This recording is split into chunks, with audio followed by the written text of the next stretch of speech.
sound reasonable, moral, and emotionally mature. I want someone who treats me well, communicates effectively, and makes me feel secure. Sounds much better than, I want someone who dominates me psychologically while remaining emotionally unavailable enough to keep me constantly working for his approval. But observe women's actual choices, who they pursue, who they sleep with, who they stay with despite poor treatment. And the second statement proves far more accurate than the first. The business investment analogy reveals this principle perfectly. Your friend can express unlimited enthusiasm for your business idea, claim he believes in your potential, and insist he wants to support your success. But when he spends his discretionary income on a television instead of investing in your venture, his behavior reveals his true priorities. His emotions might be genuine, he might actually feel excited about your idea, his intentions might be honest, he might genuinely want to help. But his actions reveal what he actually values most. Entertainment over investment, comfort over risk, immediate gratification over potential future returns. Women operate according to the same principle. They might genuinely feel attracted to stability, kindness, and emotional availability. They might honestly believe they want partners who prioritize their happiness and emotional needs. But observe their behavior, and you'll discover they consistently choose and reward very different qualities. The woman who claims she wants a sensitive, communicative partner repeatedly dates men who are emotionally distant and difficult to reach. The woman who insists she values kindness and respect stays with men who treat her poorly while rejecting men who treat her well.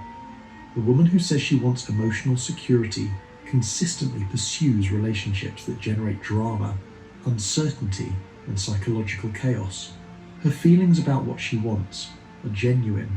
Her stated preferences are honest expressions of her conscious desires.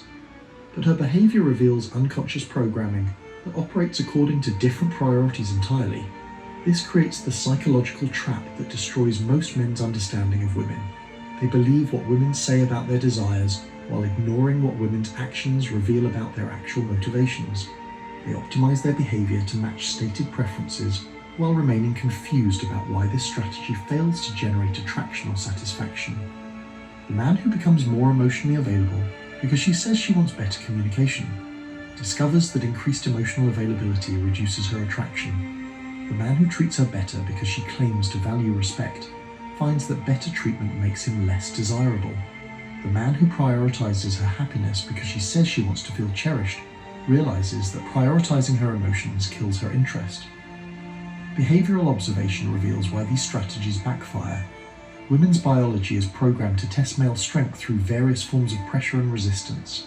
The man who modifies his behavior based on her stated preferences fails these tests by proving he can be controlled through verbal manipulation.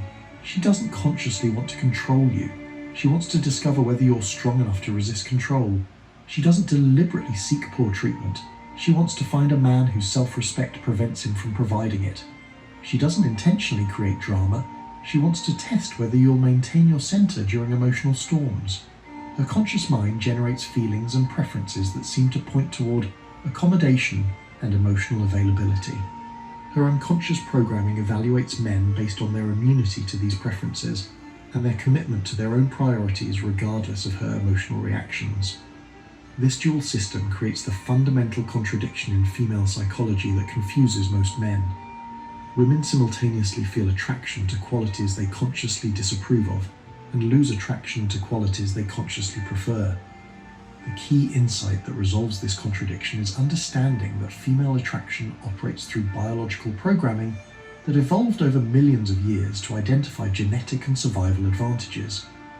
This programming doesn't care about conscious preferences, social conditioning, or emotional comfort. It responds to demonstrations of strength, status, and psychological dominance. Modern women inherit this programming, even though contemporary environments don't require the survival strategies that shaped it. The result is women who feel confused about their own desires, attracted to men who seem wrong for them, and dissatisfied with men who seem perfect on paper. Observing behavior, rather than listening to feelings, allows you to understand this programming directly. You can see which male behaviors generate attraction, regardless of conscious preferences. You can identify which strategies create long-term female investment versus short-term emotional satisfaction. You can distinguish between what women think they want and what they actually respond to.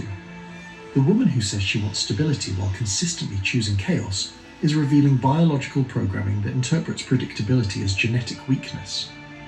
The woman who claims to value kindness while responding positively to dominance is expressing programming that equates aggression with protection capability. The woman who insists she wants emotional connection while withdrawing from available partners is displaying programming that creates attraction through scarcity and challenge. Understanding these patterns requires detachment from the emotional content of her expressions and focus on the behavioral patterns that reveal unconscious motivations. This analytical approach often feels cold